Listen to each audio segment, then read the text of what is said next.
Olá, internauta! E o inverno de 2011 teve início no Hemisfério Sul às 14h16 pelo horário de Brasília. E nesse inverno de 2011 aqui no Brasil, a gente deve ter condições dentro da normalidade. O que isso quer dizer? A gente não vai ter nesse ano influência nem de El Niño, nem de Laninha, como tivemos nos últimos anos. Então, para esse ano, esse inverno de 2011, deve ter condição de chuva e temperatura dentro da normalidade. Obviamente, a gente deve ter aí passagens de ondas de frio, entradas de massas de ar polar sobre o sudeste, algumas áreas do centro-oeste e principalmente o sul do país, mas de um modo geral, nessa época do ano, as frentes frias até acabam se tornando um pouco menos frequentes. Enquanto no verão, uma frente fria passa a cada 3, 5 dias, para o inverno a frequência desses sistemas pode ser superior a 15 dias. Isso acaba deixando, principalmente para sudeste e centro-oeste do país, uma condição de tempo um pouco mais seco.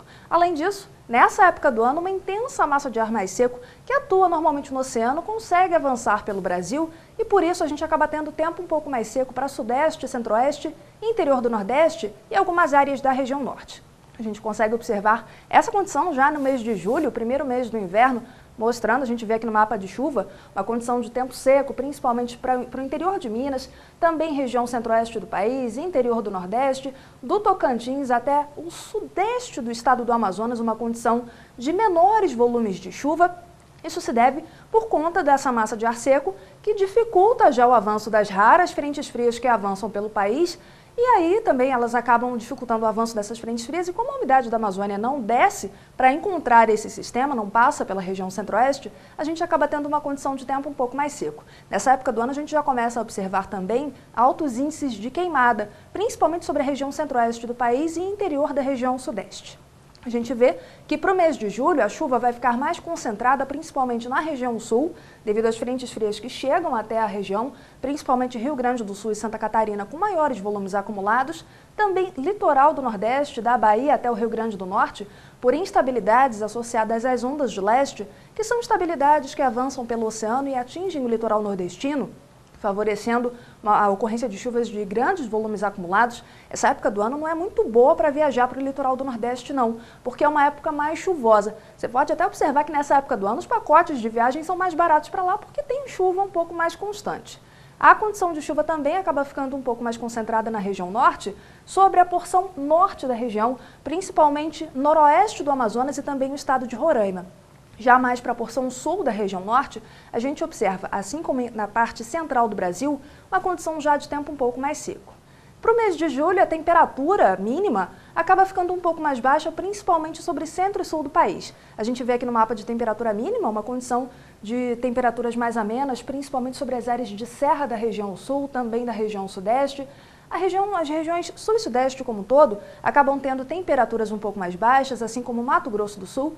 Lembrando, com uma condição até de tempo um pouco mais aberto, o céu com pouca nebulosidade, as noites acabam sendo mais frias, porque não tem aquela cobertura de nuvens que impede que o resfriamento se dê de forma mais acelerada. Então, sobre centro e sul do país, temperaturas mais amenas, enquanto o norte e o nordeste, mesmo com uma condição de instabilidade aqui no litoral do Nordeste e também no norte da região norte, a gente observa termômetros um pouco mais elevados, mesmo de madrugada. As tardes também para norte e nordeste vão ser um pouco mais abafadas, as temperaturas máximas para o mês de julho seguem elevadas, principalmente sobre a porção norte do Nordeste e também a região norte. A gente observa aqui nessa mancha mais alaranjada, temperaturas, principalmente no Piauí, essa época do ano é muito quente no Piauí, máximas vão passando aí dos 35, 36 graus, vai ser um calor muito forte. Já sobre centro e sul do país, a temperatura acaba ficando um pouco mais amena, mesmo a temperatura máxima, embora a gente não tenha ondas de frio tão frequentes avançando. Lembrando, as ondas de frio vêm após as frentes frias, e como nessa época do ano as frentes frias são menos frequentes, as entradas de ondas de frio, as massas de ar polar que vão avançar pelo país já não vão ser tão frequentes assim. A gente vai ter temperaturas amenas, principalmente por condição até da gente estar com dias mais curtos nessa época do ano. A insolação é um pouquinho menor sobre o hemisfério sul, então a gente vai ter temperaturas mais amenas por conta dessa condição. Para o mês de agosto, a gente acaba tendo também uma condição de chuva concentrada mais na região sul do país. A gente observa que a chuva continua restrita, principalmente a Rio Grande do Sul, Santa Catarina, um pouquinho do sudoeste do Paraná, tem volumes um pouco mais elevados, Para o Nordeste, a chuva já diminui um pouco. Aqui a gente vê que a área de chuva, as ondas de leste já começam nessa época do ano a perder um pouquinho mais de intensidade. Então, para o mês de agosto, principalmente o Recôncavo Baiano, também Sergipe, Alagoas e o litoral e zona da mata do estado de Pernambuco, é que tem um volume um pouco mais elevado. Já a porção norte da região Nordeste não sofre influência da zona de convergência intertropical, sistema que começa a descer lá para fevereiro, março, sobre a região nordeste do país, e vai chegando nessa época do ano, a zona de convergência intertropical migra para o hemisfério norte. Lembrando que a zona de convergência intertropical é uma área de instabilidade que atua no hemisfério que está em verão. Como o hemisfério que está em verão agora é o hemisfério norte, as áreas de instabilidade se afastam do nordeste, por isso já é uma condição de tempo um pouco mais seco.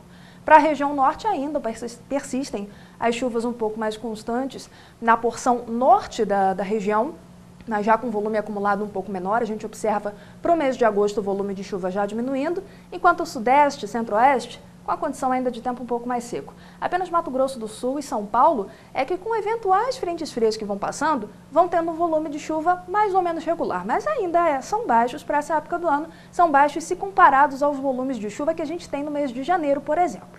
Temperatura mínima para agosto segue ainda um pouco mais baixa no centro e sul do país. A gente tem ainda manhãs com bastante sensação de frio, especialmente sobre áreas de serra. A gente observa também algumas áreas da Bahia com temperaturas um pouco mais amenas. Lembrando, nessa época do ano, conseguindo as massas de ar polar avançar pelo Brasil, a gente pode ter alguma onda de frio chegando também em algumas áreas do centro-oeste e até mesmo no sul da Bahia. A condição de máxima, no entanto, acaba sendo um pouco mais elevada. As máximas para o mês de agosto devem ser um pouco mais intensas ainda aqui sobre a parte norte do Brasil, pegando a região norte e a região nordeste. Nessa época do ano também, Mato Grosso sofre bastante. A gente vai observar aí, algum dia, por exemplo, a temperatura podendo chegar até uns 40 graus no norte de Mato Grosso.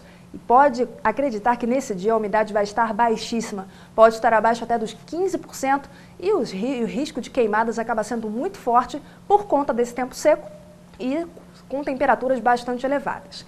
Já mais para o sul do país, mesmo a gente tendo uma diminuição de chuvas em algumas áreas do Paraná, a temperatura segue um pouco mais amena, mesmo sem entradas de ondas de frio tão intensas assim. Para o mês de setembro, o último mês do inverno, aliás, o inverno começou agora, dia 21 de junho, vai até o dia 23 de setembro. Para o mês de setembro, a gente tem a chuva já avançando um pouquinho mais, a gente já tem o retorno das instabilidades sobre a faixa leste do estado de São Paulo. A gente vê que todo o estado do Paraná volta a ter uma condição de mais instabilidade, o interior do estado de Santa Catarina também já apresenta volume um pouco mais elevado de chuva, isso porque a umidade da Amazônia, a gente observa, já começa a descer pela região central do país. Então, quando passar a frente fria, a umidade da Amazônia vai tentar se ligar a essa instabilidade. Por isso, a gente retorna com chuvas no Paraná, volta a chover um pouquinho mais também no estado de São Paulo, e além disso, a nebulosidade, as instabilidades voltam a crescer sobre a região centro-oeste do Brasil. Minas Gerais também já volta a ter uma condição de chuva, principalmente mais ao sul do estado.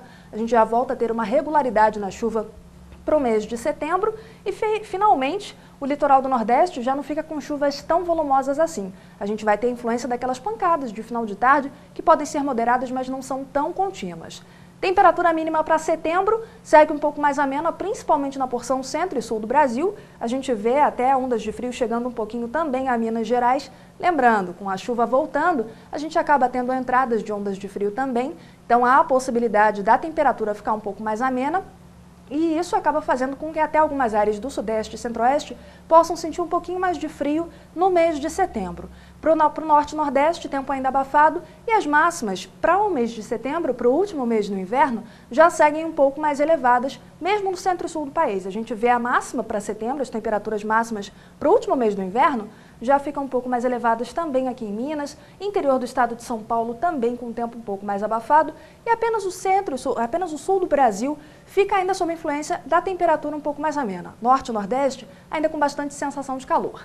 Lembrando, o inverno nesse ano é um inverno de neutralidade, como eu falei no início, sem influência nem de El Niño nem de Laninha, mas nada impede que a gente tenha uma entrada de onda bastante intensa que dê aí para uma semana, alguns dias, uma sensação de frio até um pouco maior do que isso que a gente viu aqui nos mapas. Vale lembrar também para a agricultura, principalmente para o centro-oeste e também para o estado do Paraná, nessa época do ano a gente acaba tendo uma condição de períodos mais longos de estiagem, as frentes frias não se conectam à umidade que vem da Amazônia, então interior de São Paulo, Paraná, Minas Gerais, Centro-Oeste, interior da Bahia também, sofrem a influência dessa massa de ar um pouco mais seco e principalmente aos produtores agrícolas da região sul do país, a gente tem condição sim de ter ondas de frio avançando sobre a região sul, uma vez que a gente não tem nada que jogue as massas de ar polar para o oceano ou impeça o frio de avançar pelo Brasil. Ainda assim, é muito cedo para dizer se essas ondas de frio vão trazer algum dano à agricultura, mas de um modo geral,